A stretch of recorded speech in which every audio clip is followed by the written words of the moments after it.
अस्सलाम वालेकुम नाजरीन। पिछली किस्त के आखिर में आपने देखा कि उस्मान ने एक ईसाई गांव को फतह कर लिया था और वहां काई कबीले का झंडा लहरा दिया था। इस किस्त के आगाज़ में उस्मान काई कबीले के मरकजी खेमे में कह रहा था, मैं इज़्निक के वाली मानुअल से मुलाकात करने जाऊँगा भाईजान, और उसे गवर्नरों के हाथों बंद होने वाली तिजारत की पेशकश करूँगा। अगर इज़्निक का वाली अक्लमंद हुआ तो मेरा साथ देगा, लेकिन अगर अहमक हुआ तो मेरी मुखालफत करेगा। मलन खातून कहती है, इज़्निक के वाली से किया जाने वाला मायदा काई कबीले का कद ऊँचा कर देगा। अगर आपकी इजाज़त हो तो मैं भी आपके साथ चलना चाहती हूँ। थोड़ी देर सोचने के बाद उस्मान कहता है, ठीक है, तुम तैयारियाँ मुकम्मल कर लो। फिर कुंदुस कहता है, अमानत का क्या होगा सरदार? उस्मान कहता है, अमानत साथ नहीं लेकर जाऊँगा और मैं इज़्निक जाने के लिए आम रास्ता इस्तेमाल नहीं करूँगा। इसी दौरान बाहर गोपटू एक सिपाही को कह रहा था, घोड़ों के खुर अच्छी तरह से चेक कर लो, कल हम किज़ल इसार के रास्ते इज़्निक के लिए जा रहे हैं। ये बात बहादुर भी चुप कर सुन लेता है।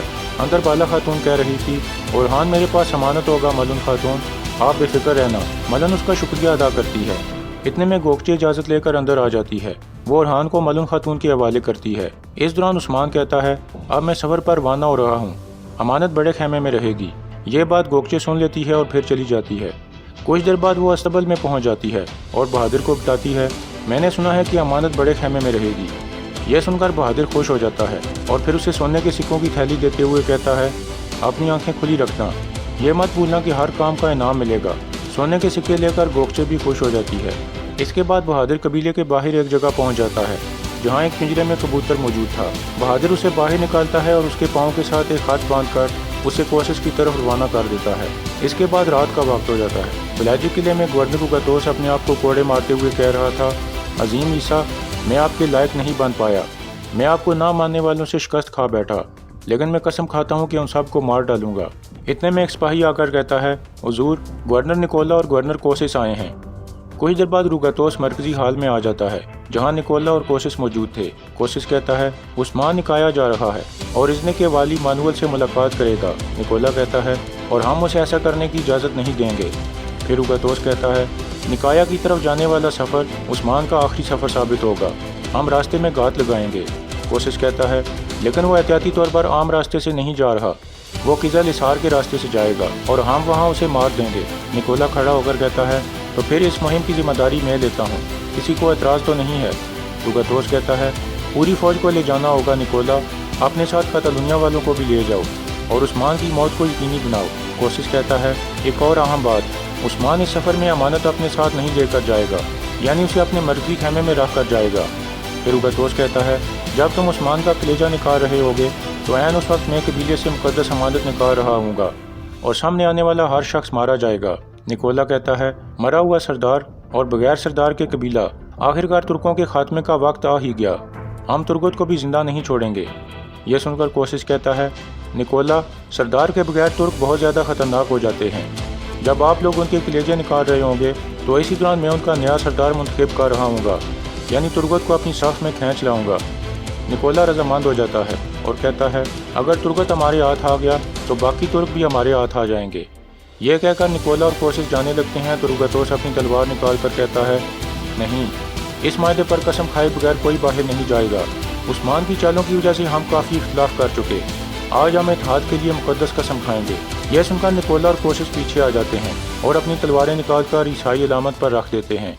फिर वो तीनों यकज़बान होकर कसम खाते हैं कि हम आखिरी सांस तक इस इत्तेहाद के वफादार रहेंगे और तुर्कों को इन सरजमीनों से दफा कर देंगे। काई कबीले में आईगुल सलजान खातून के खेमे में पहुंचती है और कहती है, वालिदा, जाने से पहले मैं आपसे दुआएं लेने आई हूँ। सलजान कहती है, मेरी दुआएं तुम्हारे साथ हैं, इंशाल्लाह तुम बहुत जल्द लौट कर आओगी। इसके बाद आईगुल जाने लगती है तो सलजान उसे परेशान देख कर कहती है, क्या तुम्हें कोई और मसला भी है आईगुल? आओ बैठो। यह सुनकर आईगुल सलजान खातून के साथ बैठ जाती है और फिर कहती है, मेरी रहनुमाई करें वालिदा, मेरा दिल और अकल उलझे हुए हैं, जरगुताई मुझसे शादी करना चाहता है। सलजान कहती है, यह तो कोई मसला नहीं है बेटी, तुम्हें खुश होना चाहिए, चेहरा क्यों लटकाया हुआ है? आईगुल कहती है, जरगुताई अच्छा आदमी है, बहादुर है, रहम दिल है, जब भी मैं गमगीन हूँ तो वो मुझे खिलखिला देता है, लेकिन आप मेरे माजी से वाकिफ़ हैं वालिदा, मुझे किसी पर एतबार नहीं है, मैं डरती हूँ, पहले मेरे शोहर की गद्दारी और फिर अपने ही खून मेरे वालिद की गद्दारी, जिसका भी सहारा लूँ वो धक्का दे देता है। अब मैं सिर्फ खुद पर भरोसा करती हूँ ताकि गिर ना पाऊँ। सलजान कहती है, तुम्हारी ज़ुबान कुछ और कह रही है और दिल कुछ और, तुम्हें भी वो पागल जवान पसंद है, क्या ऐसा है आईगुल? आईगुल मुस्कुराने लगती है। फिर सलजान कहती है, کیا ماضی میں کھائے گئے دھوکوں کی وجہ سے ہر کسی کے لیے اپنے دروازے بند کر دو گی؟ تمہارا پہلا امتحان مشکل تھا، راستہ بہت ہی خراب تھا۔ ہو سکتا ہے اللہ نے تمہیں جرگتائی سے اور جرگتائی کو تم سے مکمل کرنا ہو۔ اللہ نے اس پاگل لڑکے کے دل میں ایسا رحم پیدا کیا کہ وہ ظالم کی طرف پیٹ پھیر کر عثمان کا سپاہی بن گیا۔ تم ایک بار پھر سوچ لو بیٹی، آئی گل کہتی ہے۔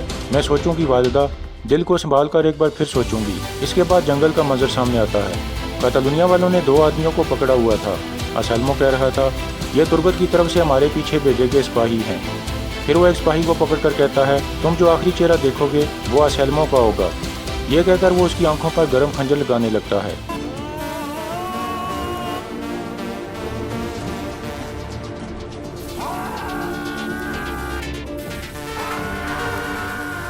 اس طرح وہ دونوں سپاہیوں کو اندھا کر دیتا ہے اور پھر کہتا ہے، دیکھتے ہیں کہ اس حال میں یہ اپنے قبیلے جا سکتے ہیں یا نہیں۔ اس کے بعد ان دونوں کی رسیاں کھول لی جاتی ہیں اور سب کاتالونیا والے ہنسنے لگتے ہیں۔ تھوڑی دیر بعد نکولا وہاں پہنچ جاتا ہے اور تربت کے ایک سپاہی کو پکڑ کر کہتا ہے، ان ترکوں کی آنکھیں پھوڑنا کافی نہیں ہے اسلمو۔ یہ کہہ کر وہ سپاہی کا گلا کاٹ دیتا ہے اور پھر دوسرے سپاہی کو بھی خنجر مارنے لگتا ہے۔ اس دوران وہ مسلسل کہہ رہا تھا، ترکوں کو جان سے مارنا ہوگا۔ اس کے بعد نکولا کہتا ہے، کیا عثمان کو مارنے کے لیے تم تیار ہو اسلمو؟ اسلمو کہتا ہے، کافی تاخیر ہو چکی نکولا، میں قسم کھاتا ہوں کہ آج اس کا آخری دن ہوگا۔ دوسری طرف کائی قبیلے میں عثمان کا قافلہ روانہ ہونے کے لیے تیار تھا۔ کچھ دیر بعد عثمان متیز خیمے سے باہر آتا ہے تو بالا کہتی ہے، اللہ آپ کی مدد فرمائے، آپ کا سفر آسان ہو حضور۔ عثمان کہتا ہے، سلامت رہو بالا۔ اس کے بعد عثمان اپنے بیٹے اورحان کو اٹھا کر اسے پیار کرنے لگتا ہے اور پھر اسے ملن خاتون کے حوالے کر دیتا ہے۔ ملن خاتون اسے بالا خاتون کے حوالے کر دیتی ہے اور پھر قافلہ روانہ ہو جاتا ہے۔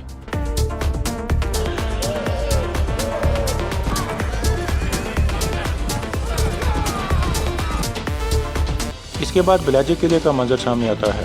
کوشش کہہ رہا تھا، نکولا عثمان کے پیچھے ہے اور تمہارے سپاہی قبیلے میں گھسیں گے۔ کتنا خوبصورت دن ہے، لیکن روگاتوس، تم نے بتایا نہیں کہ کائی قبیلے میں کیسے گھسو گے۔ اتنے میں ایک نقاب پوش عورت اندر داخل ہوتی ہے۔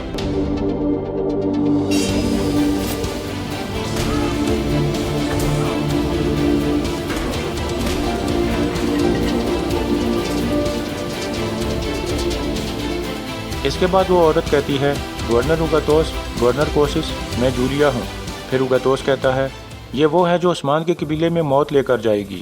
کوسس کہتا ہے، بہت ہی شاندار، مگر یہ خوبصورت عورت ان سب سے اکیلی کیسے نمٹے گی روگاتوس؟ یہ سن کر جولیا اپنا پاؤں زور سے نیچے مارتی ہے تو اوپر سے اس کے ساتھی آدمی سامنے آنے لگتے ہیں۔ پھر جولیا کہتی ہے، آپ کو کس نے کہا کہ میں اکیلی ہوں گورنر کوسس؟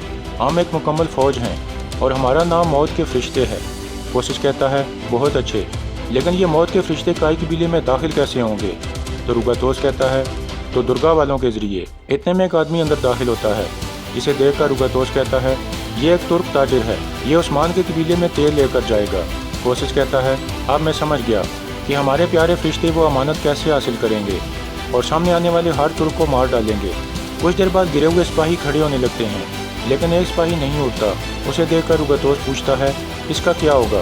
جولیا کہتی ہے، اس کا کچھ نہیں ہوگا، اس کے جسم میں زہر داخل ہو چکا ہے، اگر اس کا جلد علاج نہ کیا گیا تو یہ مارا جائے گا۔ یہ سن کر روگاتوس کہتا ہے، بہت اچھے، میں چاہتا ہوں کہ اس زہر کو عثمان کے قبیلے میں لے جا کر استعمال کیا جائے۔ جولیا کہتی ہے، جیسا آپ چاہیں۔ دوسری طرف عثمان کا قافلہ جنگل میں پہنچ چکا تھا۔ ایک جگہ عثمان رک جاتا ہے اور کہتا ہے، ہم قزل حصار والے راستے سے جائیں گے۔ کافروں کو اس بات کا یقین ہوگا کہ ہم عام راستے سے جائیں گے، چلیے ابھی ہمارے پاس ضائع کرنے کے لیے وقت نہیں ہے۔ اس کے بعد عثمان کا قافلہ دوبارہ روانہ ہو جاتا ہے۔ اسی دوران نکولا ایک جگہ گھات لگا کر بیٹھا تھا، اس کے ساتھ کاتالونیا والے بھی بیٹھے تھے۔ نکولا کہتا ہے، وہ لوگ اپنے بہت ہی پسندیدہ گھوڑوں کو دائمی میں موت کی طرف لا رہے ہوں گے، صرف عثمان کو ہی نہیں، ہم ان سب کو مار ڈالیں گے اسلمو۔